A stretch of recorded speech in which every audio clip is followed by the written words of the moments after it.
Chega de ficar calada. Olá, gente querida, tudo bem com vocês? Estamos aqui em mais um podcast do coletivo Mulheres Alinhadas, no nosso podcast Elas Pode Mais.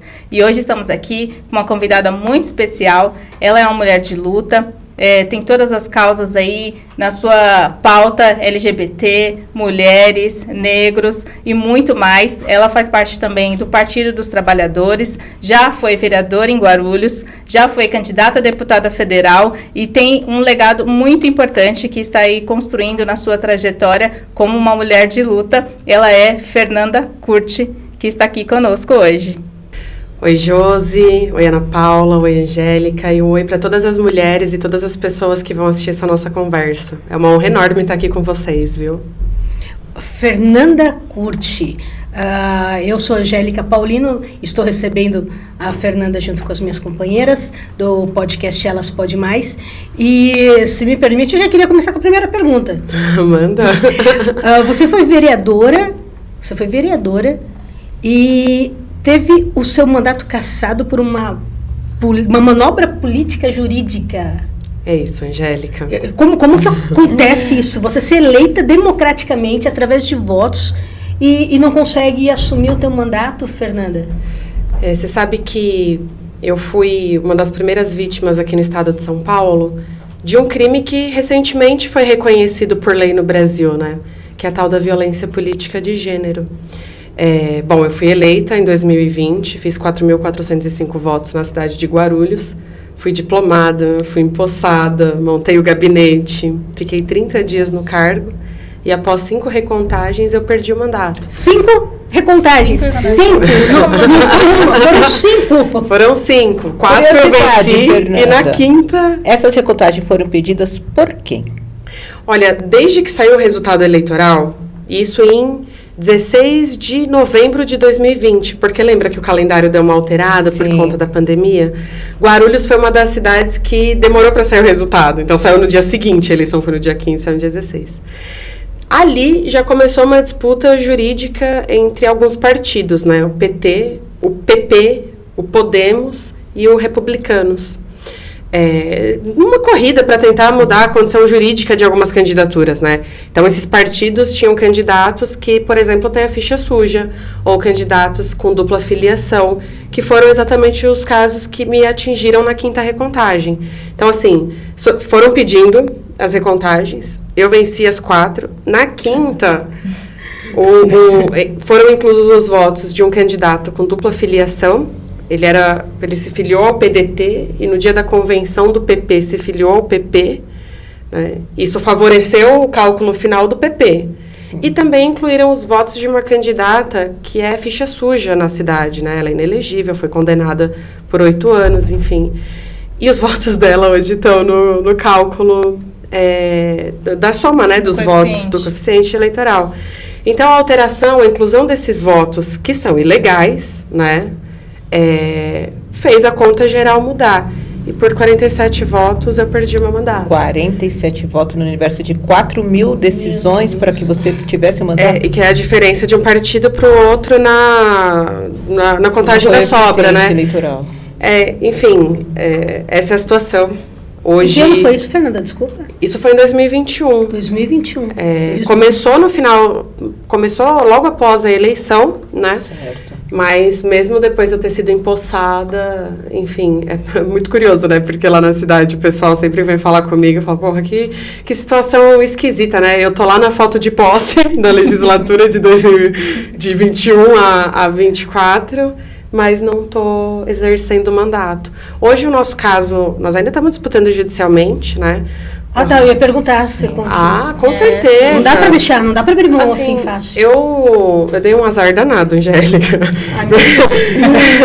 É porque o relator do meu caso no TSE foi o último ministro que o Bolsonaro indicou. Ai, meu Deus.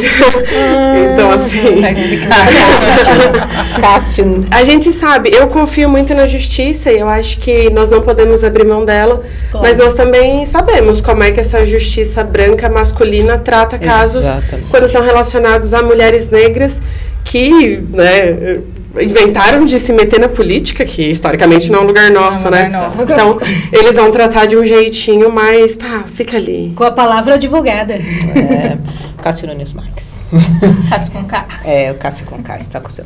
Bom, olá meninas, olá Coletivo Mulheres Alinhadas, vocês, né, são muito bem-vindas aqui conosco, conhecendo um pouquinho dessa história da Fernanda, que só impulsiona, eu acredito, para continuar essa luta, que é, como nós vamos ver aqui, a militância dela é efervescente. Eu sou a Ana Paula, né? Faço parte desse coletivo, já quero convidar vocês para se inscrever no nosso canal, para seguir-nos nas nossas redes sociais, né, para se engajar nesse movimento de letramento político, social, de lugar de fala, de escuta para você, mulher, para aquele que também é um homem que milita também nas causas femininas, e a gente precisa muito de vocês. Fernanda, eu vou começar com a minha pergunta básica. Como você chegou à política? Porque você é muito jovem, né? Eu posso falar isso porque tem a idade de ser minha filha. Temos um pouco mais de idade. Tem idade de ser minha filha, eu olho para você, eu vejo uma menina, né? E eu fico muito feliz com isso. E o que te atraiu à política e como é a sua história do seu letramento político e da sua militância política? Ana Paula, eu sou uma das filhas do movimento estudantil. Eu conheço a política e o PT no momento em que, lá no meu ensino médio, em 2011... eu fui me envolver com esse negócio do Grêmio Estudantil, né? E aí a galera que é do movimento estudantil do PT foi na minha escola para convidar para o congresso da UPES, da UBS e tal. E aí eu comecei a me engajar na luta pela educação. Conheci o PT no mesmo período e também conheci o movimento de mulheres. Então... Isso foi em que ano, Fernanda? Isso foi em 2011. 2011 eu, né, na atuação do Grêmio Estudantil, na sequência fui também atuar no Conselho Municipal de Juventude, depois em 2012, 2015 eu atuei no Conselho Municipal de Política para as Mulheres, enfim, mas a porta de entrada assim, para o meu universo na política foi o movimento estudantil. E hoje você é a secretária de mulheres do PT. Isso. E aí eu tenho outra pergunta ainda nessa mesma linha. Você, nessa época, já se reconhecia como mulher preta? Imagina! Na verdade, você sabe que eu sempre me sentia me sentia fora de tudo. Muito Aquilo machucava muito, mas eu não sabia dar nome. Porque é o seguinte, bom, eu sou uma mulher negra, portanto, eu tenho um fenótipo de mulher negra. Meu olho é grande. Então, na escola, eu sempre sofria muita discriminação e muitos ataques por conta disso. Na época chamavam de bullying, vai vendo. Aí eu também tive a época, hoje decidi não ter mais cabelos, mas na época eu alisava o meu cabelo, né? E na escola as meninas jogavam água para ver se era liso de verdade ou não. Aquilo me machucava, mas eu não sabia dar nome. Então, quando eu passo a conhecer os movimentos sociais, quando eu conheço o movimento de mulheres, que no mesmo período eu acabo iniciando o processo de lidar com a minha sexualidade. Então, a primeira mulher que eu me relacionei foi uma mulher negra que me ajudou nesse processo de me descobrir e dar nome para aquilo que me machucava e eu não sabia como chamar. Racismo, né? Aí eu falei, pera, isso não é bullying, não. O nome disso é racismo. Então, e aí tiveram duas coisas assim que me marcaram muito. Um foi um livro que eu li, se chama Sociologia do Negro Brasileiro no Século XXI, que aí eu passei a consumir também literatura para me reconhecer, me formar e tal. E um vídeo de uma poesia maravilhosa, eu me fugiu o nome agora, mas depois eu encaminho o link para vocês. Mas foram duas referências que me deram esse start de, poxa, peraí, que eu acabei de identificar que além de ser sapatão, eu também sou preta. Vixe, vamos lidar com isso, né? Mas a gente está lidando. Estamos lidando, né? E tenho o maior orgulho. Tá lidando. Acho que todas as mulheres que a gente conversa, né, nesse universo levou tempo, né, para se reconhecer. Acho que eu também passei um pouco por isso, né, de, nossa, o que eu sou? A gente conversou um pouco sobre isso, né, de manhã, e aí a gente tem toda essa questão, né, de, nossa, eu sou preta, e agora eu sou parda, o que existe? E aí, Fernanda, tem toda essa questão do racismo, né? E tem também toda essa questão das mulheres também, né? A gente carrega duas coisas, né? Ou mais até, né? Além de tudo isso. E aí a gente tem que enfrentar duas batalhas, né? Não só duas, eu acho que tem até mais nisso, mas de ser negra, de ser mulher, de ser LGBT, de tudo. E aí, como que você enxerga, né, quando você se reconhece, né, em todas essas causas, essas lutas, e aí quando que você decide lutar, né, quando que você realmente fala assim, nossa, eu tenho que lutar por essa causa, porque eu te acompanho nas redes, e aí eu vejo bastante, assim, eu aprendo bastante também na pauta da LGBT, né, e aí, quando que você, assim, você relatou um pouco, mas quando que você sentiu, você disse, não, eu tenho que lutar e tenho que ser uma representante dessas minorias? Eu acho que esse processo de me reconhecer, porque a gente cresce ouvindo, né, que o nosso cabelo é feio, que o nosso olho é feio, que o nosso nariz é feio, até a gente conseguir se reconhecer e falar, não, pera, eu não sou feia, eu amo o meu cabelo, eu amo a minha identidade, o que eu tô sendo vítima do racismo, eu acho que esse é um caminho muito, muito tortuoso, muito cruel com a gente, até a gente conseguir se apropriar de nós mesmos, sabe? Uhum. Mas quando a gente consegue, inclusive, perceber que isso não é um problema só nosso, eu não sofro racismo sozinha. Uhum. Quando a gente percebe que todos esses ataques são direcionados a um grupo específico, a mulheres negras, mulheres lésbicas, bissexuais, transexuais, a gente percebe que é um problema, então, que é estrutural, é um problema que é social, é um problema que é econômico e que me afeta enquanto grupo social. Então, fazer parte dos movimentos sociais deu força suficiente para a gente falar, galera, é o seguinte, nós não queremos mais viver desse jeito. Qual que é o jeito da gente transformar as coisas? Como eu sou contra armas e violências em toda e qualquer situação, para mim, o caminho é a política institucional e a política dos movimentos sociais. Então, eu atuei na Marcha das Vadias, em Guarulhos. Para mim foi um espaço de fortalecimento e reconhecimento, elaboração política. Gente, nós precisamos levar isso para outros patamares. Isso precisa se tornar política pública, isso precisa, sabe, estar num plano na cidade. Por isso que da Marcha das Vadias, da Marcha Mundial das Mulheres, nós vamos atuar nos Conselhos de Controle e Participação Popular. Então, tive a oportunidade de fazer parte da elaboração do Plano Municipal de Política para as Mulheres de Guarulhos, do Plano Municipal de Juventude. Então, eu acho que o coletivo, o movimento social é algo que faz a nossa luta fazer sentido, sabe? O problema não é só meu. O problema é meu e de uma galera. Então, assim, vamos juntas. Tá, estamos recebendo no nosso podcast Elas Pode Mais, Fernanda Curti. Suas bandeiras, Fernanda: política pública, feminismo, GLBTQIAP+, antirracismo. Eu te acompanhei ali nas suas redes sociais, te vi na Marcha da Maconha, você falando sobre pobreza menstrual, você falando sobre aborto, e daí eu fui ler alguns comentários, e me assustou muito os ataques, e na maioria das vezes de homens, contra a Fernanda. Como que você vê isso hoje, 2023? Esses ataques absurdos que você recebe nas redes sociais por conta do seu posicionamento. E depois até gostaria de te ouvir sobre cada um desses itens, a Marcha da Maconha, a pobreza menstrual, enfim. Mas como que você vê esses ataques, na maioria das vezes, por homens? Que não menstruam. Assim, Angélica, a gente vive numa sociedade que é estruturalmente organizada com base no racismo, no patriarcado e na LGBTfobia. E nós não somos as únicas que nos organizamos. Quem criou essa estrutura quer mantê-la, óbvio. Só que essa galera também está se organizando. Então, esses movimentos de ataques nas redes sociais não são movimentos espontâneos, são movimentos organizados que estão combatendo os avanços que nós mulheres construímos nesse país e que são movimentos alimentados pelo que o bolsonarismo reforçou no último período no país. Tem dois movimentos que hoje acontecem de ódio a mulheres nas redes sociais: o movimento Red Pill, que vocês já devem ter ouvido falar, sim, e o movimento Incels. Fora tantos outros grupos de ódio que circulam nas redes sociais, que é a principal ferramenta de organização social dessa galera odiosa que finalmente nós, inclusive nós mulheres, derrotamos na última eleição.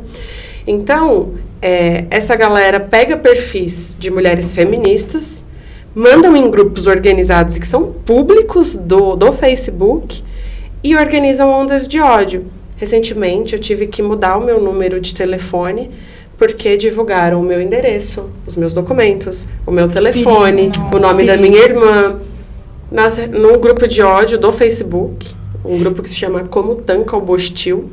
Esse é o nome do grupo. Você pode pesquisar, é um grupo aberto, um absurdo.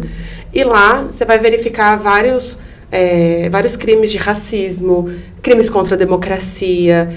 É uma página de criminosos. Então, ali eles divulgaram os meus dados e eu comecei a receber ameaças, comecei a receber mensagens de ódio no meu WhatsApp.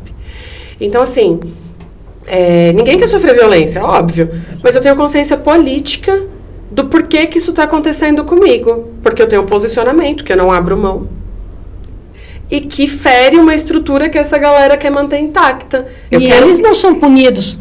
As 4 deputadas lá, 5? 6 aumentou agora. Estão sofrendo represálias, né? 15 minutos, né? Das falas até chegar na comissão de ética da Câmara, foram 15 minutos. 15 minutos.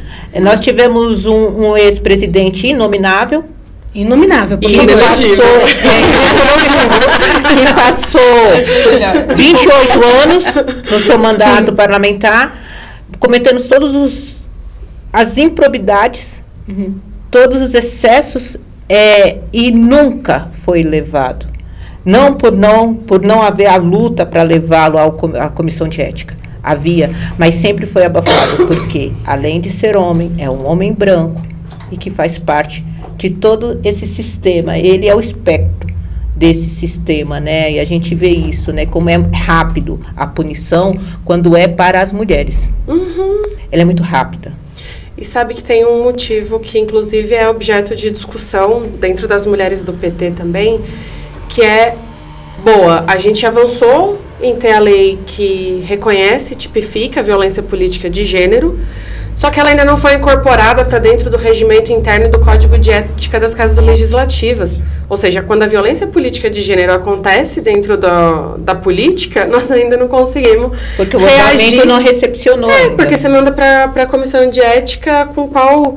Né, inclusive tem um projeto que a deputada Juliana Cardoso apresentou na Câmara de São Paulo, que nós encaminhamos para as outras vereadoras do PT, e que é uma briga nossa para incluir a violência política de gênero no rito da casa. No regimento, né? E aí é isso, essa perseguição contra essas lideranças, porque o status quo se movimenta. E assim, toda vez que alguém vem falar pra mim, mas nós temos que desconstruir o machismo, o patriarcado, tem que desconstruir o racismo.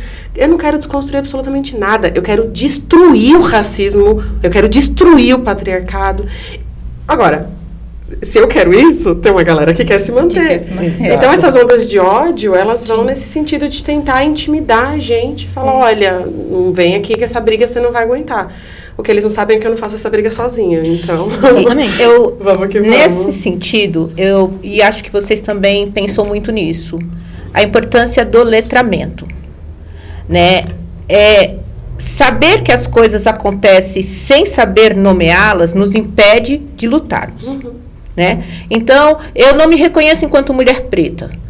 Dificilmente eu vou sofrer o racismo, mas não vou saber nomeá-lo, não vou saber lutar contra ele. Eu sofro a violência política de gênero. Eu não sei o que significa isso, eu não vou saber lutar contra isso. E você veio do movimento estudantil. O PT ele tem um núcleo de formação muito bem estruturado, desde dos jovens, né? Dos jovens até mulher, jovem, então ele tem muito bem estruturado isso. Eu quero saber de você como que, para os nossos jovens terem esse letramento antirracista, o letramento feminista, um letramento de tolerância às diversidades, né? Como que isso pode impactar dentro das escolas até para que você não seja uma entre o universo de tantos jovens que receberam o seu letramento, né? Não seja só uma, seja mais uma. Como que a gente aumenta isso? Como a gente pode levar isso para dentro das escolas? Ana Paula, o PT, assim, é a minha escola política, sabe? Como eu cheguei muito nova, assim como vários outros companheiros e companheiras, né, que também chegaram lá com seus 14, 15 anos e tal, eu tive a oportunidade de fazer parte de vários encontros do PT, mas também fui me formando também já na direção. Eu fiz parte das primeiras gerações das cotas de jovens nas direções do PT, né? Então, isso foi uma formação política muito importante. Eu acho que o melhor caminho para a gente formar cada vez mais pessoas é essa combinação das rodas de diálogo, dos cursos que tanto a Fundação Perseu Abramo quanto a Escola Nacional de Formação Política do PT promovem, mas também se apropriando dos espaços de direção do partido, indo para as disputas, aprendendo como se faz na prática. Essa combinação forma novas lideranças. Você não pode fazer uma sem fazer a outra, entende? E o PT, as disputas internas do PT, a qual eu sou uma grande defensora, né, ajudam nesse processo de formação, porque beleza, você tem aqui o seu conhecimento teórico, mas para dirigir esse partido você precisa se organizar. Então, eu acho que a dinâmica do PT nos leva àquilo que na esquerda a gente sempre ouviu falar, que é a tal da praxis, né, de conciliar a teoria e a prática. E dentro do PT isso é possível. Por isso que eu sempre vou nas escolas, sempre atuo mais próximo de uma galera mais nova, no sentido de, olha, você quer se organizar com respeito a todos os outros partidos que existem no Brasil, mas você quer se organizar de verdade, vem aqui se formar dentro do PT. E pegando esse gancho, Fernanda, o Partido dos Trabalhadores, que nem você falou, ele é um lugar de muita disputa, né? Uhum. Assim, eu acho insano como que o PT, a gente tem que discutir, debater, não é? Você tem que ter muita paciência, né? E para você conseguir conquistar espaço e falar e organizar, como você falou. E como você enxerga essa questão você tem que disputar, mas assim, você acredita que o partido ele tem caminhado para um sentido de ampliar esses espaços para perfis, né, como o seu, como o nosso, ou ele está retrocedendo? Porque a gente teve um dado que, assim, diminuiu, por exemplo, a bancada de mulheres, né, no Brasil. E aí a gente tem, por exemplo, você foi cassada, né, perdeu seu mandato de vereador. Então, assim, existe uma perseguição, né, tem a questão da perseguição com os mandatos desse perfil, e também tem a questão da disputa dentro do partido e como que o partido se posiciona, como que o partido caminha. Então, você como secretária estadual do PT, de mulheres, você acha que o partido ele tem avançado e ele, de fato, tem saído da teoria e ele tem aplicado realmente o que ele defende, né? Assim, publicamente, defendemos a participação da mulher, defendemos a participação LGBT, mas e aí? E na prática? Isso está acontecendo ou o que você acha? Olha, como eu falei para vocês, acho incrível a dinâmica do PT. Sabe por quê? Eu acho que um dos debates que a gente precisa olhar com mais calma no Brasil é essa ideia do somos todos iguais. Nós não somos todos iguais. E se nós precisamos de políticas específicas, também a gente reconhecer isso nos leva a entender que nós vamos formular e se posicionar a partir dos lugares sociais e econômicos que cada pessoa ocupa. E de que forma interage com essa sociedade que é racista, machista, LGBTfóbica, enfim. Só que o melhor dentro do PT, a gente tem a possibilidade de apresentar todas essas discussões, entendeu? E dentro desse processo que exige muito da gente, de diálogo, tem que ter paciência, precisa ouvir, precisa conversar, precisa negociar, precisa compor.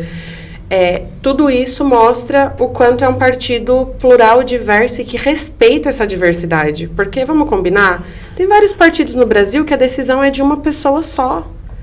Tem lá gente filiada, mas quem decide é uma pessoa. Então, para você entrar no partido... você entrar no partido, você tem que pedir autorização de alguém, percebe? Não tá apadrinhada, né? Muito bem apadrinhada. O PT não é isso, o PT é da classe trabalhadora. Então, a classe trabalhadora pode se organizar e disputar a direção. Se essa direção não está entregando, a gente se organiza, na próxima eleição nós vamos colocar outra. Percebe? É uma dinâmica muito rica, gente. A democracia dá trabalho. Dá trabalho. É isso aí. Agora...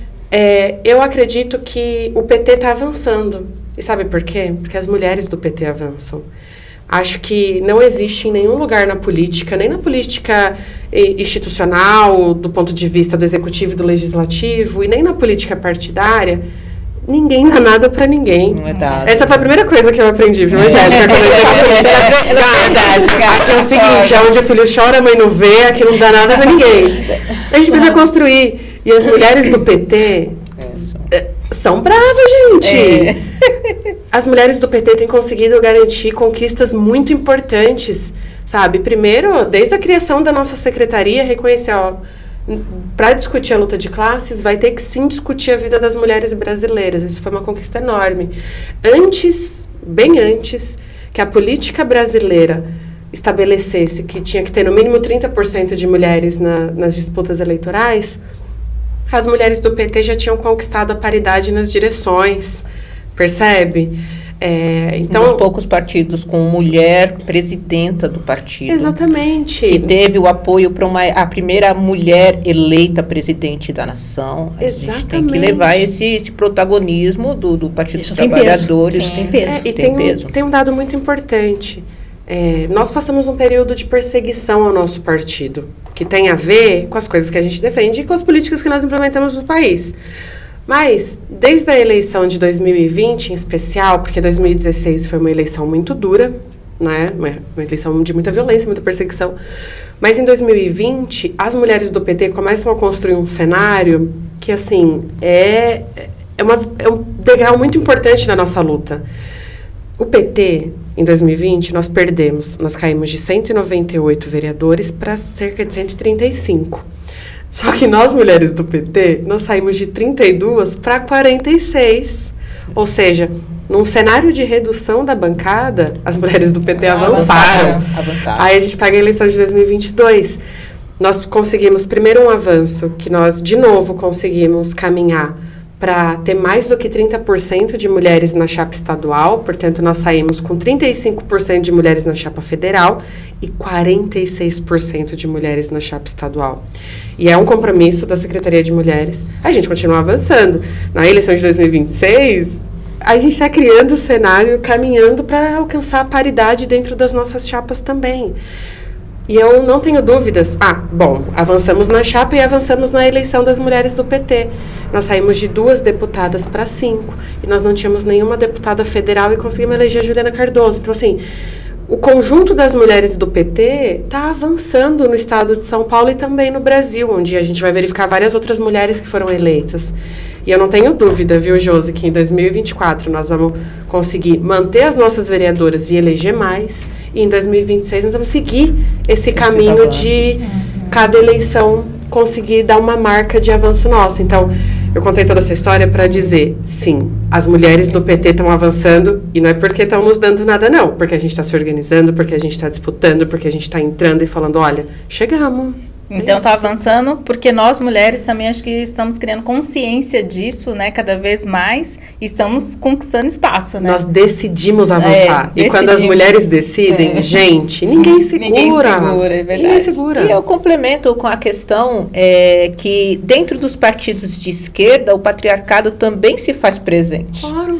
A gente não foge dessa estrutura do racismo que é estrutural, do patriarcado e da discriminação, também está estruturada dentro dos partidos de esquerda. Então, é também uma luta efetiva, né? Nossa, enquanto mulher preta, o LGBTQIA+, de ocupar esses espaços e fazer com que leis sejam aprovadas, que isso vá para o ordenamento jurídico, porque a luta política ela pode ser feita fora.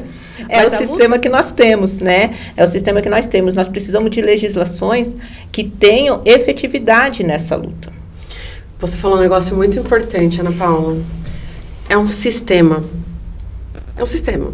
Não é o racismo e o patriarcado compõem um sistema que organizam a sociedade e que ninguém fica de fora, sabe? Se o patriarcado é um sistema, aonde tiverem homens, eles vão exercer o privilégio.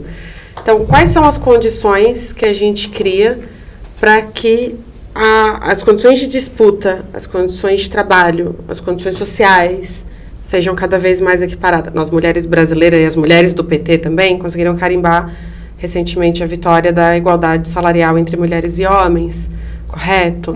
Também faz parte da nossa luta. Então, em todos os espaços onde há homens, o patriarcado tá ali. Em todos os espaços que há pessoas brancas, a estrutura... Porque não tem como você falar, hoje eu não quero. É uma estrutura, não é retórica, não é... Tá na estrutura. E aí se explica a falta de políticas públicas para a mulher. E quando a gente fala do negro, pior. A gente sabe de um resultado recente que a maioria dos lares chefiados por mulheres, quando a mulher é preta, piora. E as políticas públicas para as mulheres são habitação. Existem muito mais imóveis vazios do que pessoas na rua. A discrepância disso se explica por essa falta de políticas públicas, principalmente voltada para a mulher. Exatamente. E essa é um ótimo exemplo de como essa estrutura excludente, ela funciona. Olha, muito bem. Eu tenho aqui casa, mas você vai ficar aí na rua. E assim, é um conjunto de privilégios. Quando a gente fala do machismo, nós não estamos falando só do que os caras falam de absurdo sobre nós mulheres, mas nós estamos falando de um conjunto de privilégios que eles exercem dentro da sociedade. Mesmo que ele fala, não, hoje eu não quero exercer esse meu privilégio, ele não consegue. Ele nasceu. Por isso que a gente precisa de políticas públicas para conseguir resolver essas graves distorções. Só que é como nós falamos no começo da nossa conversa, os caras reagem dentro e fora. E essa reação, né, a gente chama os reacionários, né, que a gente viu o retrocesso desde a campanha do impeachment, do golpe contra Dilma, né, e a gente viu que esse golpe foi exacerbado pelo fato dela ser mulher. Né? Eu falo que todos os recortes que faziam da Dilma durante o mandato dela, antes dela, quando ela era ministra da Minas e Energia, era para demonstrar que ela errava, e para tentar demonstrar que ela era burra, ou para falar que ela não tinha marido, ou para falar alguma coisa assim, e martelavam aquilo, até muitas mulheres começaram a reproduzir, achar que mulher é burra, mulher tem que ficar em casa, e mulher só vai ser completa se tiver um homem. Né? Então, a gente viu isso nessa campanha. E não por acaso. Depois disso, toda a legislação foi para piorar a condição social da mulher.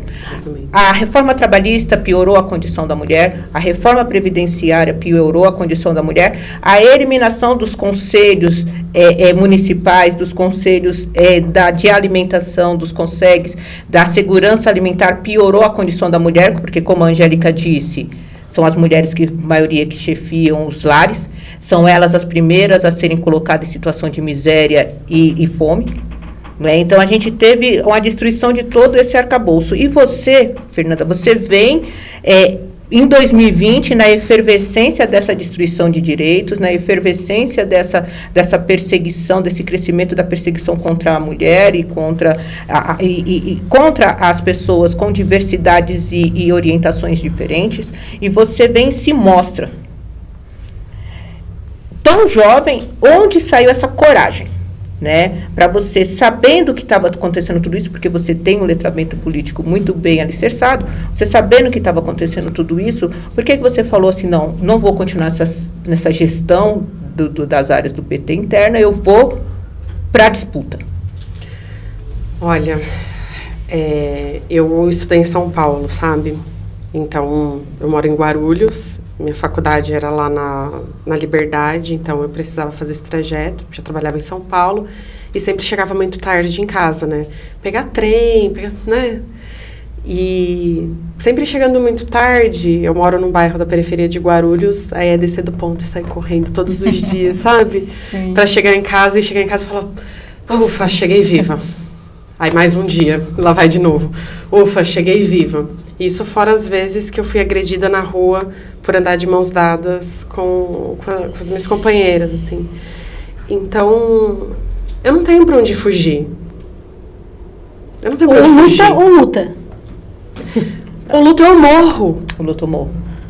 Eu já tomei soco na cara por andar de mão dada. Eu já tive homens filmando eu e minha namorada trocando afeto no transporte público. E, sabe, ser agredida, assim. Então, eu também ando com medo nas ruas. Eu também sei que a qualquer momento esse quadro de o Brasil ser um país que a cada 5 minutos assassina uma mulher, um país que assassina a comunidade LGBT do jeito que assassina, um país que é completamente racista. Ou seja, eu não tenho para onde correr. Então, em 2020, até por conta da minha idade, muitas pessoas falavam, você não está preparada. Você acha que você consegue enfrentar aquele lugar? Eu falei, gente, me respeita, eu consigo voltar viva todos os dias para dentro da minha casa. Vocês acham que eu não vou enfrentar uma Câmara Municipal? Então, assim, eu não tenho para onde fugir. Eu preciso lutar por mim, pelas mulheres, que eu tenho a honra de ter um núcleo familiar de mulheres, assim, minha mãe, minhas tias, as minhas irmãs, as minhas primas. Então, meu núcleo familiar já é repleto de mulheres. Eu sou uma mulher que ama mulher, então, portanto, eu não tenho dentro da minha casa que me relacionar com homens, enfim. Tem um núcleo afetuoso que eu preciso também lutar para que elas também estejam seguras. Também tenho amigas, tenho companheiras de partido, ou seja, essa compreensão de que eu também não estou sozinha, fala, você já enfrenta tanta coisa, gata, bora colocar essa cara no sol e vamos lá resolver onde as coisas se destravam de verdade. Você falou de uma série de desmontes que o governo do inelegível fez e que agora, o fato da gente ter vencido o governo federal, ter colocado mais mulheres, ainda é pouco, mas avançamos. Está fazendo a gente conseguir mudar a dinâmica política, conseguimos recuperar vários direitos, estamos conseguindo avançar em outros, ou seja, é na política que a gente resolve. Então, já que é ali que se resolve, é ali que eu vou estar entrando. É isso, né? E, Fernanda, aproveitando, eu vejo você com muitas lutas também na cidade de Guarulhos, né? Sim. E é uma cidade, eu passei uma parte da minha infância em Guarulhos, aqui, né, do lado do Alto Tietê, tudo faz parte, e eu vejo você enfrentando bastante, né, causas lá que precisam, né? E mesmo não estando no mandato mais de vereadora, você continua atuante, continua combativa e, né, incomodando, né, o status quo da política local. E como que você enxerga? Porque esse cenário da cidade em si, sabe, né, carregado, obviamente, de toda essa estrutura do machismo, do racismo, tudo que já tem, mas como que é a política local para você, né, do combate que você tem, como que é para você o seu dia a dia, assim, como que você traz um pouquinho do cenário de Guarulhos pra gente, assim, pra gente entender como que é a sua luta lá. Guarulhos, apesar de ser uma cidade do tamanho que é, segunda maior cidade do estado de São Paulo, a maior cidade não capital do país, com um PIB de 7 bi por ano, uma cidade grande. Mas é uma cidade profundamente do século passado, assim, na política é do século passado. Primeiro que a maioria da dinâmica ainda é feita por homens brancos. E agora nós tivemos um respiro importante na cidade, uma cidade que foi governada por 16 anos pelo PT, então uma série de políticas que a gente conseguiu avançar do ponto de vista das mulheres, do ponto de vista da habitação, do ponto de vista, enfim, do conjunto das demandas sociais, agora também passa por um processo de desmonte, porque o prefeito que está lá agora é um privatista. Ele não quer saber se tem famílias... Aliás, Guarulhos está com um caso de 91 áreas de risco de reintegração de posse, e o prefeito simplesmente diz que não sabe do que se trata, e as famílias estão, né, todos os dias tendo que lutar para não perderem as suas casas. Nós temos uma dinâmica de perseguição muito profunda. Em 2020, eu fazia minha campanha assim, eu subia no carro de som, aí tinha um carro atrás e um na frente, com o povo ligado a esses caras, me intimidando para eu parar. Então, assim, é uma dinâmica de esvaziar todas as políticas para atender a demanda de quem mais precisa e entregar tudo na mão da iniciativa privada, né? E de perseguição a quem faz oposição ao governo. Só que, assim, na boa, eu já enfrento eles dentro ou fora da política, nós vamos continuar lutando. E acho que não tem outro caminho senão a luta. Eu sou filha dos movimentos sociais, Josi. Não tem jeito. Com ou sem mandato, eu vou ficar fazendo movimento social. Eu vou estar envolvida na luta social. Até porque acho que ter sido eleita vereadora, ter sido candidata a deputada federal e ter tido uma votação de 24.500 votos no estado, assim, as pessoas também confiam em mim. Não só na época da eleição. Então, se eu pedir para elas confiarem, é para confiar de verdade. Nós vamos continuar lutando fora ou durante a eleição, com ou sem mandato. E eu acho que, inclusive, essa é uma das principais lições que eu aprendi dentro do PT. Essa combinação do PT e dos movimentos sociais. Né? A gente tem um programa aqui que são mulheres que falam para mulheres. E você, sendo a secretária de mulheres, você circula, principalmente pelo Alto Tietê. Eu vou falar do Alto Tietê.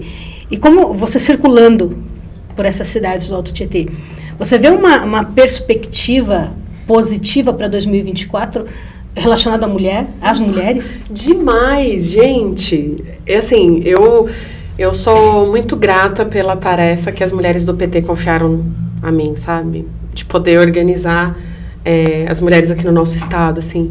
E eu fico muito empolgada em cada cidade que eu vou. Eu falo, gente, nós temos uma liderança aqui para eleger que vai fazer bonito. Olha, nós temos uma mulher aqui que vai presidir o PT. Tem, né? E tem isso que é maravilhoso. Tem muita gente. Então, eu acho que a gente trabalhar com essa perspectiva de ter cada vez mais mulheres no legislativo e no executivo representando o PT, ela é possível porque nós temos mulheres preparadas para isso, sabe? É evidente que a formação política é um barato que vai nos acompanhar para a vida inteira, correto? Mas nós já temos mulheres com condições objetivas de liderarem o partido nas cidades.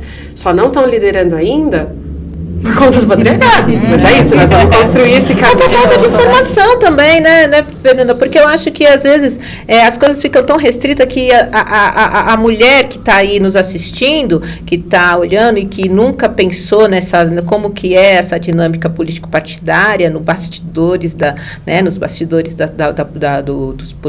partidos, ela acha que é uma coisa muito distante dela. E aí, quando chega a informação, não, você já faz isso.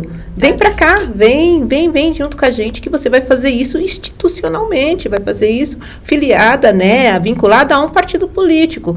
Então, eu acho que trazer essas informações, nós temos quantas líderes de bairros, igrejas, né? A maioria das igrejas são movimentadas por mulheres. Por mais que quando a gente olhe a formação das igrejas, principalmente das igrejas protestantes neopentecostais, a grande maioria delas são as mulheres que lideram essas igrejas, que lideram essas mulheres. E, às vezes, elas não têm também esse letramento dentro das igrejas, né? E a gente tem que aprender a levar isso nos espaços que, às vezes, é inimagináveis, né? Que são espaços também dessas lutas, né? E eu quero falar de outro espaço, as redes. A Angélica vai fazer ali nas perguntas dela depois, né, que tem todas as suas atuações nas redes, mas a gente fala do hater, né, do perseguidor, das práticas de ódio, né, que a gente vê nas redes. Essa nova forma de fazer política, que para mim é nova, porque eu sou da era analógica. Você já é uma nativa digital. Nativa digital. Ótimo termo. Nativa digital. Você já é um embrião digital, né? Para você, essa circulação, essa política de redes é mais natural. Ela ainda te assusta? Olha, eu acho que as redes sociais me assustam por outros motivos e não pelo hate que eu sofro, assim. Hoje, grupos de pedofilia se organizam dentro da rede social. De tráfico de órgãos, tráfico de pessoas, prostituição. Assim, tem coisa pior acontecendo do que macho triste comigo na rede. Macho triste. De verdade, o que os caras falam, gente, de verdade, assim, não entra pra dentro de mim, porque eu não sou o que eles determinam, sabe? Eu sei que aquilo ali é uma pura reprodução. Imagina, nem sofro por isso. O que me causa muito espanto é o quanto essas figuras de ódio estão utilizando das redes sociais para promover a pedofilia, inclusive vendendo, sabe, conteúdo pornográfico infantil.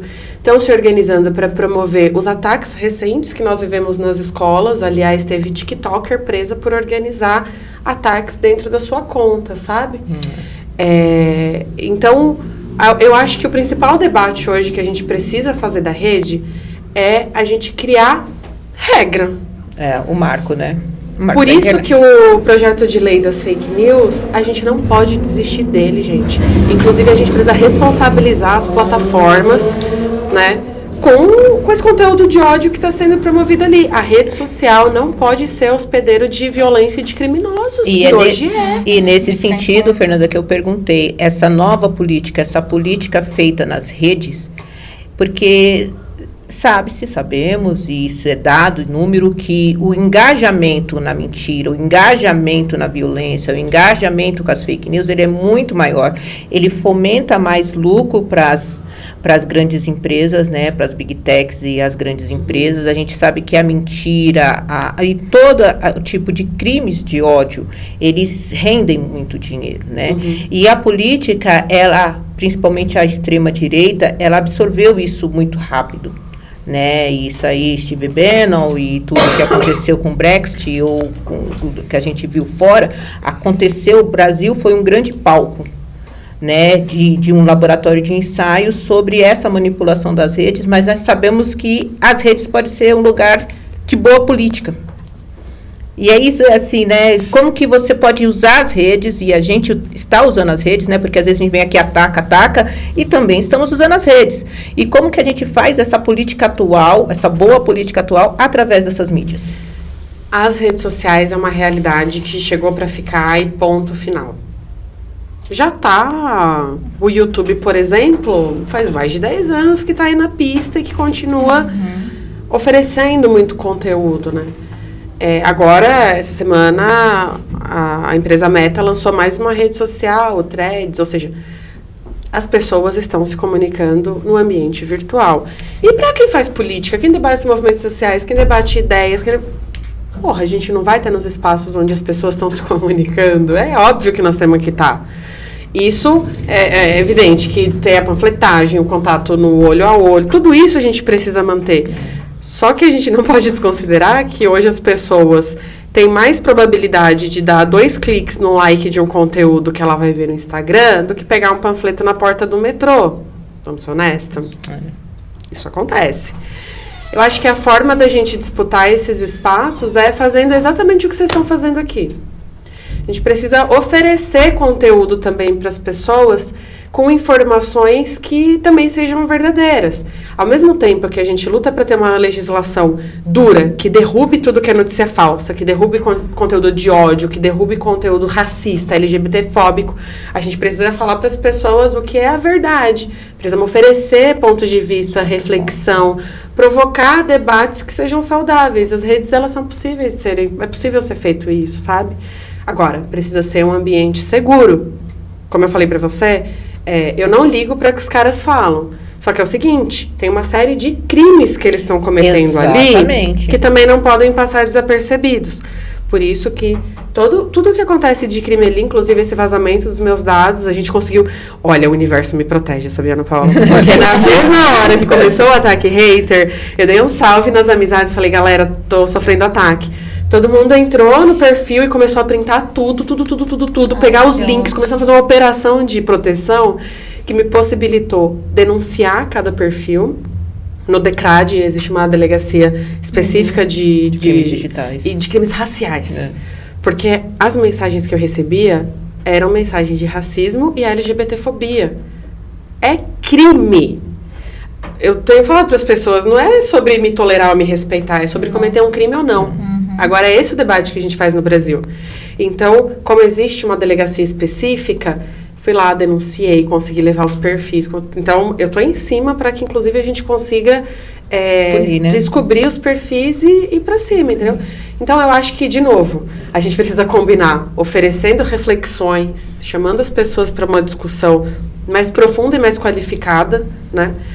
Ao mesmo tempo que a gente precisa continuar se protegendo, denunciando esses criminosos e cobrando legislação específica para ter uma regulamentação maior das redes. Concordo plenamente. A gente, é sabido, eu vou me tornar aqui repetitiva, porque a gente está no país patriarcal, a gente está num país que defende a família tradicional, o bem, os bons costumes. E como que você leva isso para as famílias? A gente está aqui num programa de mulheres para mulheres, a defesa da legalização da maconha. Olha, eu adoro esse tema. Eu também. Primeiro porque, assim, eu sou uma mulher antiproibicionista e eu nunca neguei isso e tenho muita tranquilidade para falar. Primeiro porque esse debate da criminalização da maconha é uma das ferramentas que o racismo brasileiro se utilizou para prender e assassinar jovens negros e criminalizar uma... Por que ninguém pergunta qual que é a origem da maconha? E porque de onde é que veio? Quem foi que trouxe?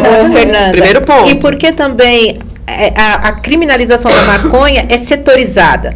Ela é nas periferias, nos bolsões de pobreza e nos grandes centros, nos bairros mais ricos, ela é totalmente ilegalizada.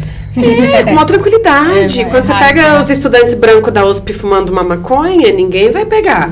Aí se você vai lá na periferia rolando um baile funk da galera, os caras já chegam com o carro cantando e massacrando, pisoteando todo mundo. Então, assim, é a principal ferramenta de encarceramento e genocídio da juventude negra brasileira. Bem específico, né? Tanto, é muito específico. Tanto que, olha, o STF retomou e suspendeu e promete retomar novamente o julgamento sobre o porte.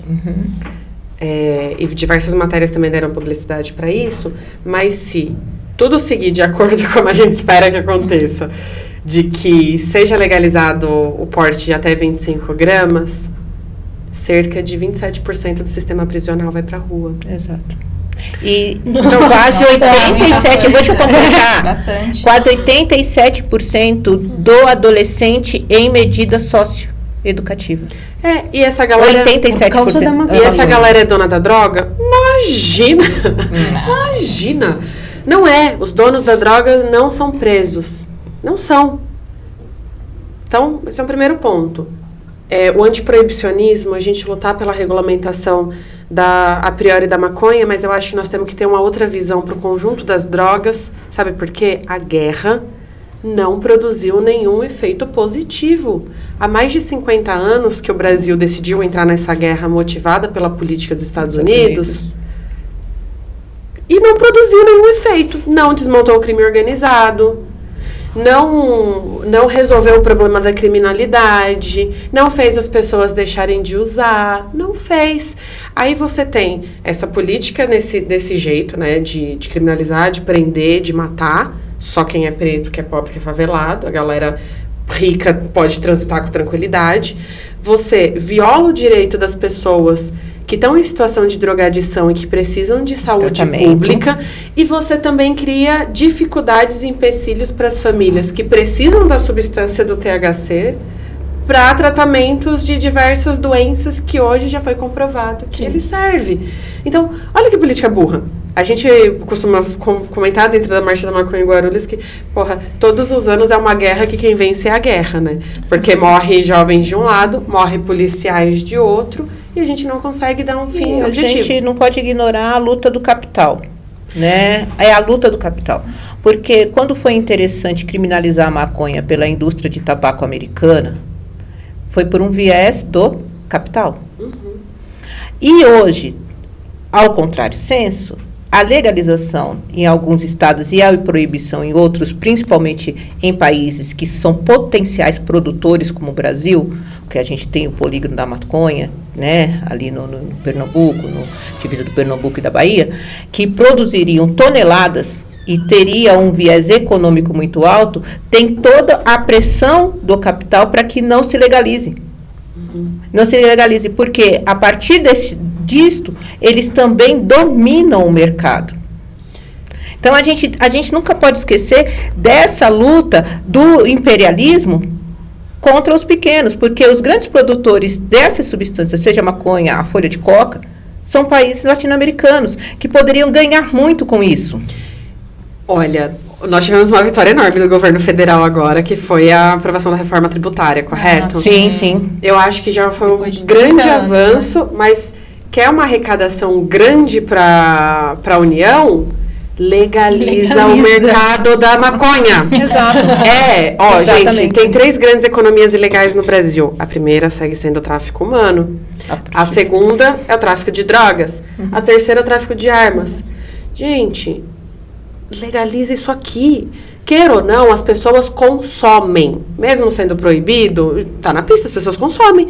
Porque se a gente legaliza, a gente passa a tributar. E tributa. Da mesma forma que a gente tributa o tabaco, tributa o álcool. Sim. Agora, se fosse para discutir substância, o que teria que estar criminalizado imediatamente é o cigarro e o álcool.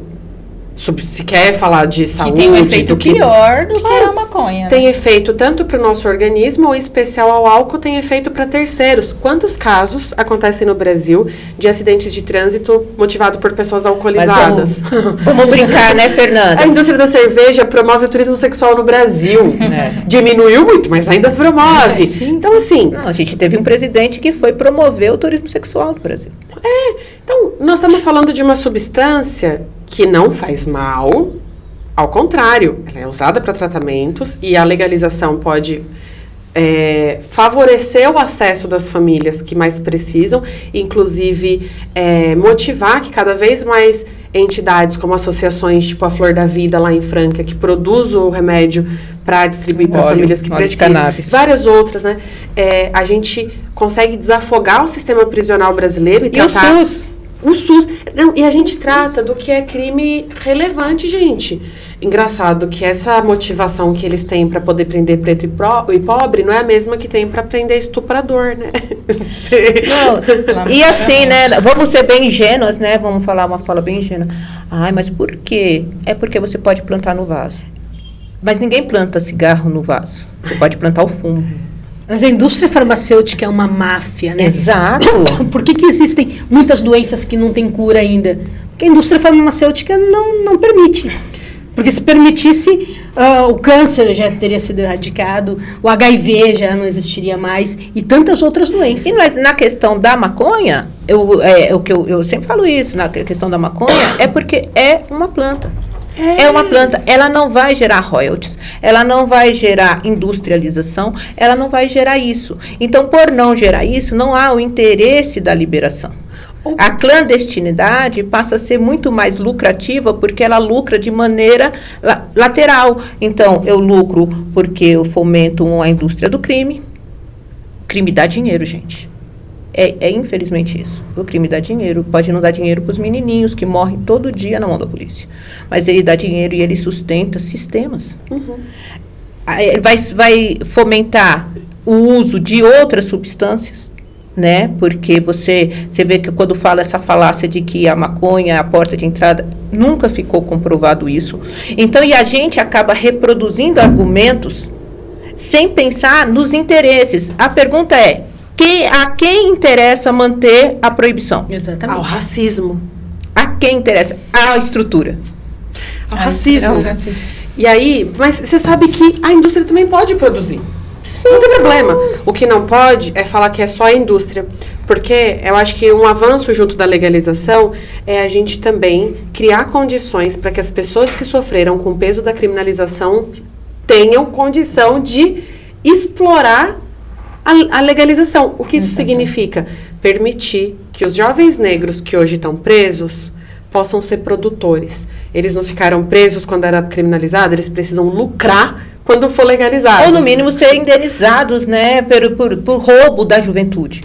Porque você rouba a juventude, você introduz um jovem, e eu trabalhei por 4 anos na Fundação Casa, como advogada da Fundação, você introduz o jovem, porque no primeiro tráfico é tido como um menor potencial ofensivo, então é uma advertência, depois já vai gradando essas medidas socioeducativas, e você introduz, infelizmente, o jovem a crimes mais violentos, a estruturação. Sim. Por quê? Porque a partir do momento que ele fica estigmatizado como um menino que está em medida socioeducativa, ele não consegue se reestruturar na sociedade. Então, você rouba a vida. Exatamente. Né? Por conta de uma planta. É uma planta, gente, é uma planta. Né? Assim, não estou fazendo apologia de uso. Mas não estou proibindo ninguém que o faça. Mas eu não posso roubar vidas por conta de uma planta. É indigno. Você sabe qual foi... Você perguntou, Angélica, uma coisa que eu não queria deixar passar. De como fazer esse debate com as mulheres, né? Isso, porque a gente tem muitas mães nos vendo, nos ouvindo, né? E que ficam preocupadas, de uma certa forma, porque a mídia coloca isso. Não pode, porque é perigoso, porque faz isso, faz aquilo. Várias fakes, né, em torno do assunto. Eu vou te dar o exemplo que eu tive com a minha mãe. Assim, eu tenho uma relação muito legal com a minha mãe e com as minhas tias. Eu vi pelo teu vídeo ali, falando quando você se assumiu, né, como foi, né? E elas são sempre a minha referência, inclusive, para debater com mulheres que não estão organizadas nos mesmos ambientes que eu tô, né?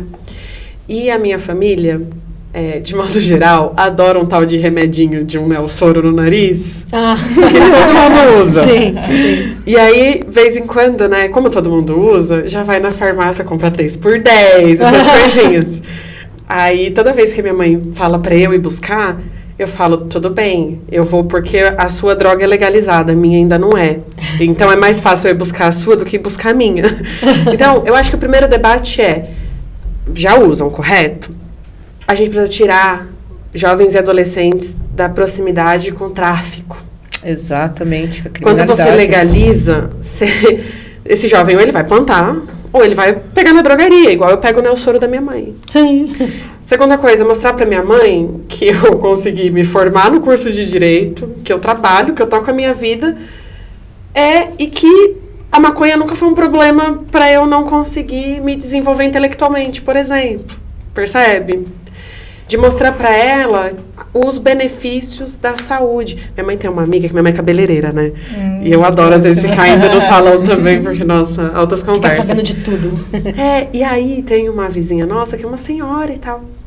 E ela comentou com a minha mãe, né, de forma muito tímida, assim, de que ela tava tomando um remedinho, que tava fazendo muito bem pras dores dela e tal. A base do quê? Do canabidiol. Então eu falei, mãe, você tá entendendo? Porque minha mãe, quando via os meninos... Bom, eu moro na periferia. Quando via os meninos na rua fumando baseado, tinha medo de entrar em casa e tal. Eu falei, mãe, para, não vai dar nem tempo. Eles não estão nem pensando em você. Então, eu acho que essa vivência e mostrar outras possibilidades é um diálogo que não se encerra em uma conversa. A gente precisa cada vez mais mostrar, principalmente eu acho que a porta de entrada para a legalização é o debate medicinal. Exato. Percebe? Sim. E aí, o debate de afastar encarceramento. e de afastar os jovens da criminalidade. Eu prefiro que... e eu sempre falo pra minha mãe, eu prefiro ir buscar 3x10 na farmácia do que buscar uma paranga de 5 na biqueira. Exato. Então, a partir do momento que ou eu vou poder plantar, ou eu vou poder pegar na drogaria, ou é óbvio que a Marlboro vai querer pular na bala e começar a vender carteirinha de cigarro de maconha. Mas você percebe o passo gigante que a gente dá de desencarceramento, de afastamento da violência, de gerar receita para a União, inclusive para investir em políticas de redução de danos para as pessoas que estão em drogadição. Nós precisamos tirar essa discussão, Ana Paula, do Código Penal e levar para o SUS. Pessoas que estão viciadas em alguma coisa, precisa de tratamento elas médico. precisam de tratamento de saúde, não precisam ir pro xilindró. Que isso? Então, é parar de violar os direitos humanos das pessoas que precisam de saúde. E também para essas mães, né? Ninguém faz apologia para usar, né? Não é uma apologia de uso. Para as mães saberem que o seu filho não vai ser encarcerado injustamente. Exatamente. Quantas mães da periferia não sofrem, não vê sua amiga, sua vizinha sofrendo por um filho jovem encarcerado por uma substância que já poderia ser legalizada e ter deixado de ser crime, e esse jovem poderia estar contribuindo para a sociedade. Se as mães começarem a entender o debate nesse viés, ninguém está incentivando seus filhos ao uso, e muito pelo contrário. Nós estamos falando que por conta da criminalização proposital de uma única substância, existem jovens perdendo as suas vidas, em vida, não é só com a morte. Eles são segregados, estigmatizados. Então, toda mãe que tiver essa consciência, ela vai falar assim, não, a melhor coisa é a legalização. Inclusive para saber. A partir do momento que a gente sabe quem compra, quem vende, onde compra, onde vende, o que compra e o que vende. Você já sabe. Até porque tem muita gente que mistura outras substâncias para fazer render, para não sei o que lá, enfim. Então, você passa a cuidar, ter um controle maior de fiscalização do que está sendo comercializado, da possibilidade do plantio. Porque tem gente que vai querer plantar e outras pessoas que não. Vão falar, nossa, eu sou uma pessoa que não tenho mão boa para plantar, viu, Ana Paula? Eu, até uma suculenta na minha mão faz mal. Então, você vai criando várias possibilidades. Exato. Mas, assim, pra gente... também ver se tem outra pergunta assim. Eu sou uma pessoa antiproibicionista e não tenho problema, não tenho dilema para falar sobre esse assunto. E também, eu acho que falta também conscientizar o legislativo, né? Acho que o nosso legislativo também, por ser muito conservador, tem toda uma bancada, né? Bancada da bala, bancada muito branco.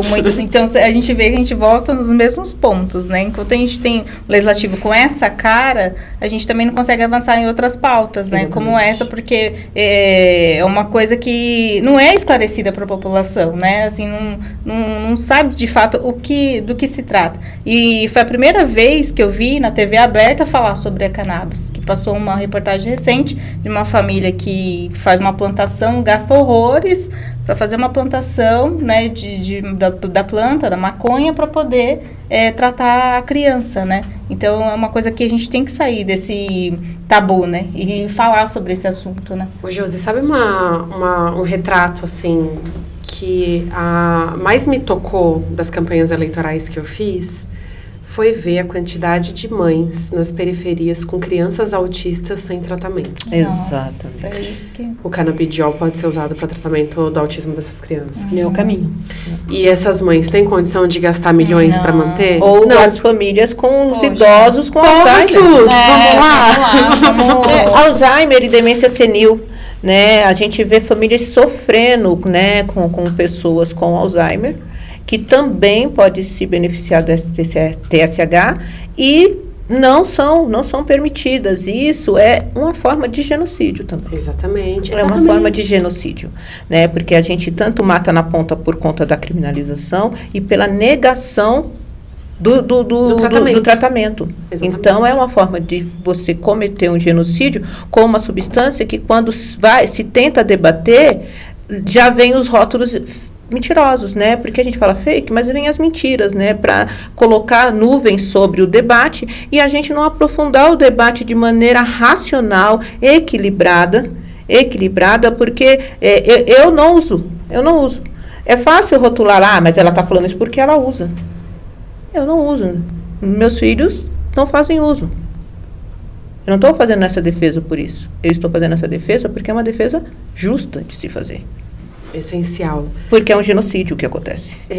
Novo, o debate não é individualizado. Não é sobre a Fernanda, Ana Paula, e com a Josi usar. É sobre os efeitos que a criminalização produz do ponto de vista social e econômico na sociedade brasileira. E não tem espaço dessas discussões chegarem à periferia, chegarem mulheres como vocês, né? Como eu, chegarem para a gente começar a pensar e ponderar e falar assim, não, realmente eu sou a favor da continuidade da proibição por esses motivos, eu sou a favor da legalização por esses motivos, mas não por motivos fantasiosos, né? Não por motivos forçosos que favorece alguns, e inclusive esse Congresso Branco aí que a Josi citou, que também lucram com isso, de uma forma ou de outra. Então, o agro é pop. Exatamente.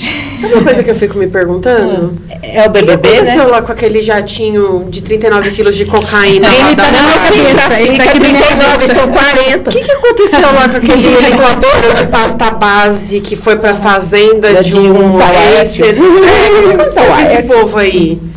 Era preto que tinha ali? Era preto que tinha ali? Imagina, com o senador pode, né? O assunto está muito bom e a gente ia...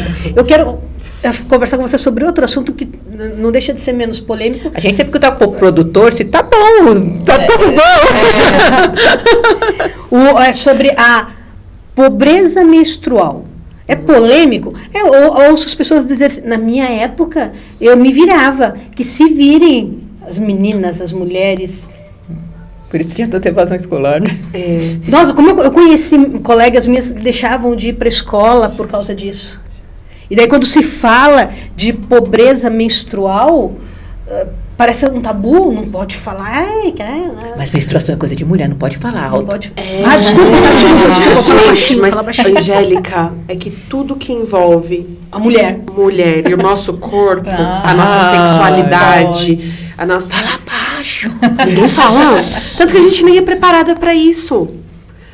Assim, eu fui criada numa família evangélica, meu pai é pastor, né, na Assembleia de Deus, no Belém, todo esse babado e tal. Então, todas essas questões também sempre foram tratadas pela minha família de um jeito, assim, não tão aberto, né? Então, eu tive o meu primeiro contato com a minha menstruação, sobre entender o que era, quando desceu pra mim.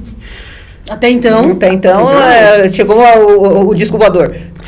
Culpa minha mãe por isso? Não, porque ela também passou por esse processo. Exato. Culpa minha avó por isso? Não, porque ela também passou por esse processo.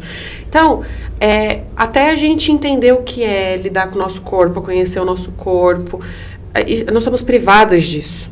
Então, a sociedade, de modo geral, e a política brasileira sempre negou reconhecer as necessidades de nós mulheres do ponto de vista da política pública e enquanto seres passíveis de direitos, percebe? Então, o que nós estamos debatendo essencialmente é o direito à dignidade menstrual, de ter a dignidade e a sua higiene básica, sabe? Coisa que proibiram até da gente conversar. Não sei se vocês lembram aquele movimento que o Marco Feliciano fez no Brasil para não discutir gênero e sexualidade na escola e tal. Proibiram a gente fazer essas discussões, de preparar adolescentes para esse processo, de garantir que elas não deixem de fazer as suas atividades da rotina por conta da menstruação. Tenham essa garantia, principalmente mulheres que estão em situação de rua, mulheres que estão em situação de extrema pobreza, mulheres que... Então, nós estamos falando da dignidade das mulheres. Fernanda, sabe? eu fui professora por 30 anos. E eu comecei a minha vida no magistério, num bairro em Itaquá, Corredor, o nome do bairro. Na época era um bairro muito humilde, muito pobre, uma escolinha pequenininha. E uma menininha, eu dava aula na época era ginásio, de 5ª a 8ª série, e uma menininha me chamou apavorada, chorando no canto: professor, olha aqui, e a roupa suja e tal. Eu fui lá na direção, peguei um absorvente, aí ela ficou olhando de um lado, olhou do outro, e eu percebi, ela não sabia o que fazer com aquilo. E eu expliquei para ela: você faz assim, coloca... Expliquei. No outro dia eu quase apanhei do pai. Que eu jamais deveria ter dado aquele negócio para a menina que a filha dele não pode usar, que o pastor não permitiu usar. Eu não me atrevi a perguntar o que as mulheres da igreja faziam. Eu não me atrevi, porque o pai quase me bateu. Ele não me bateu porque a diretora era bem grandona e estava do meu lado ali. Mas olha o absurdo que a gente passa e vê ainda hoje, né? Não se fala de menstruação com as adolescentes, não se fala sobre prevenção, inclusive é um dos problemas centrais da quantidade de gravidez na adolescência que existe no Brasil. Não se fala sobre aprender a dizer não, porque tem muitas mulheres... Tomar posse do seu próprio corpo. O estupro acontece, óbvio, porque os caras vão forçar, mas também acontece naquela relação do namorinho, que a menina não quer, não tá preparada, e o cara fica forçando, ela cede porque não aprendeu a dizer não, sabe? Então... tudo que envolve nós mulheres é tratado como tabu. E a menstruação também. E não, gente, nós precisamos falar. Isso é um debate de saúde, é um debate de dignidade, é um debate, sabe, de higiene. Humanizar, né? Porque desumaniza, não se toca no assunto. E mulheres sofrem com isso, né? E é motivo de evasão escolar. Né? E eu falo que quando é para ofender a mulher, você tá de TPM.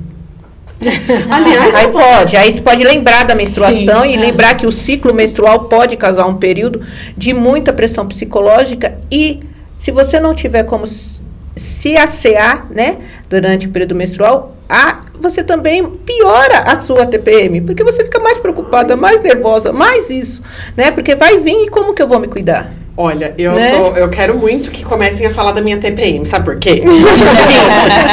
Porque eu acho que além da gente garantir acesso absorvente, a reforma tributária que foi aprovada também tem um elemento muito importante, que é a redução de impostos cobrados sobre esse item, correto? Gente, eu sofro muito no meu período menstrual, com a minha cólica, com as minhas emoções. A gente sabe que mexe no nosso corpo. De verdade, nós mulheres tínhamos que ter o direito de não trabalhar no nosso período de TPM. Vamos começar a falar disso. Sabe? Já que reclamam do meu humor quando eu tô de TPM, beleza, me deixa na minha, me dá uma Isso é um atenuante quando comete um crime em período de TPM, né?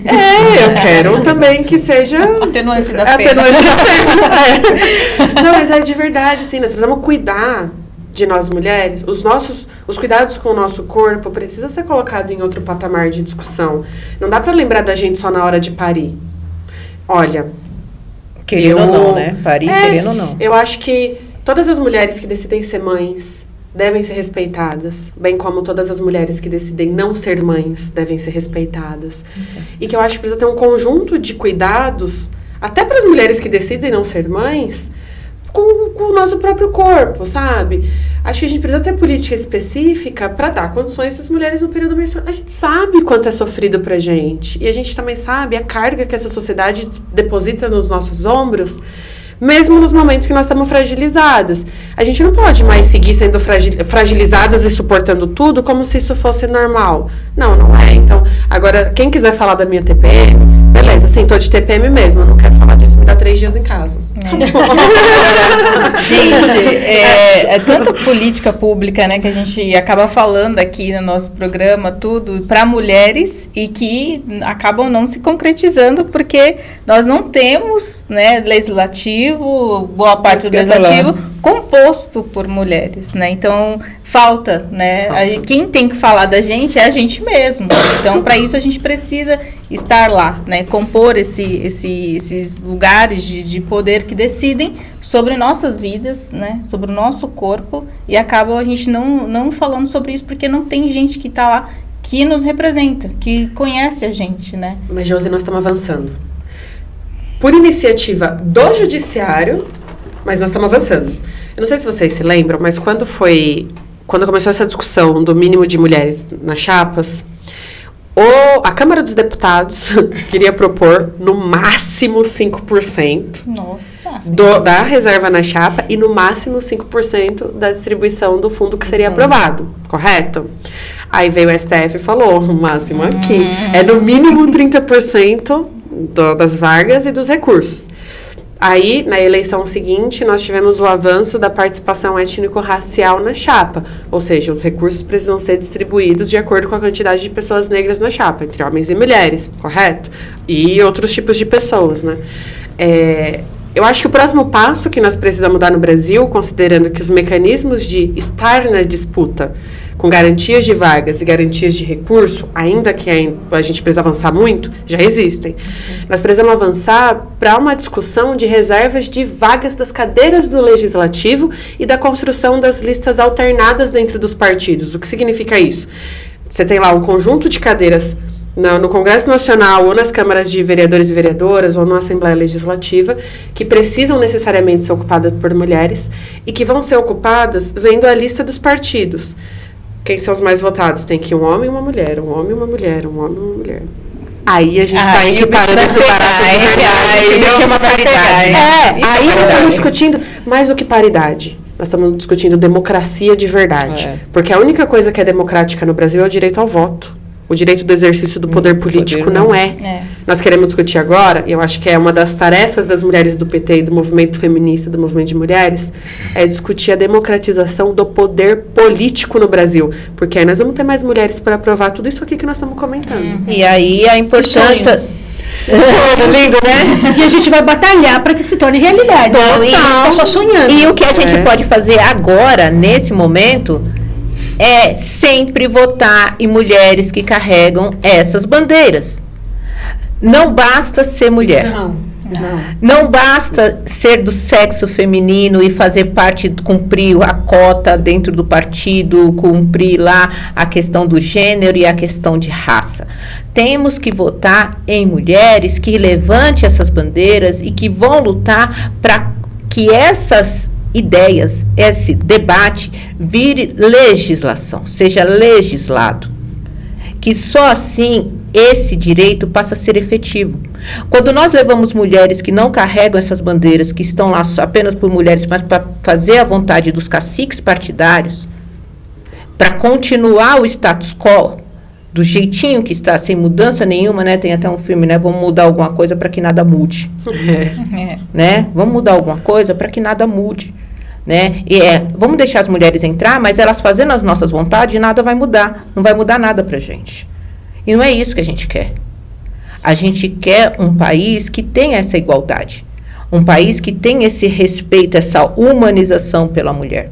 E para que a gente consiga isso, somente com mulheres exercendo os cargos legislativos que carreguem essas bandeiras. Então, essa é a forma que a gente já pode lutar. É já. Você pode escolher em quem você vota. Por que mulher não vota em mulher? E por que quando vota em mulher, vota numa mulher com o discurso machista? Que não vai carregar essas bandeiras. Então, tem muito a se fazer, né, Fernanda? Tem muito a se fazer, mas o principal é esse. Nós temos realmente uma bancada de mulheres que defendam, que levante essas bandeiras, que fale da saúde pública para a mulher, da educação voltada para a mulher, do letramento sexual. Né? Onde é que descoberto o maior número de abuso infantil dentro das escolas? Correto. Os defensores do homeschool também defende a continuidade do abuso sexual. Porque qual é o equipamento que essa criança vai ter, além da escola, para denunciar o abuso que sofre? E também tira a mãe de circulação, né? Porque Exato. O homeschooling, quem é que fica fazendo o papel de professorinha dentro de casa? Você aumenta uma jornada para a mulher, né? Mãe. Porque a mulher já não faz nada, né? Não. Já não trabalha fora, já não tem que criar os filhos, já não trabalha de cozinheira, faxineira e tantas outras coisas. Ser professora, né? Porque é só mais uma coisinha, né? Então, assim, nesse... Ela não faz nada, ela só é professora. Ela não faz nada. Professora, você trabalha? Não me façam essa pergunta. Professora, você não trabalha onde? Trabalha onde? Ótimo. Você vem aqui dar aula, mas depois você trabalha onde? Bom, gente, é isso aí. A gente já vai chegando ao fim do nosso podcast do Elas Pode Mais, com a nossa convidada ilustre aqui, a Fernanda Curti. Um momento muito bacana, muito especial pra gente, para todas as mulheres alinhadas que estão conosco aqui acompanhando. Homens também, porque, né, temos que deixar claro, não somos contra os homens, queremos vocês ao nosso lado, sim, todos, né, em pé de igualdade. Então, queria agradecer muito, Fernanda, a sua participação, foi realmente excepcional, aqui em nome do nosso coletivo, Angélica, Ana Paula, e deixar para você um momento, né, para você falar para a gente alguma mensagem para as mulheres, né, que a gente enfrenta tantas batalhas. Que mensagem que você quer deixar para todas as mulheres aí que vão nos assistir com todas essas lutas que a gente encara, e deixar essa força, essa mensagem para a gente, e mais uma vez agradecer a sua participação aqui com a gente. Gente, é uma honra estar aqui com vocês. Eu gostei muito da nossa conversa. Espero ter contribuído também aqui para a discussão no canal. E na condição de secretária de mulheres de um partido político como é o PT, eu acho que o recado que eu tenho para deixar para todas as mulheres que vão assistir essa nossa conversa é que nós já tomamos as decisões dentro da nossa casa.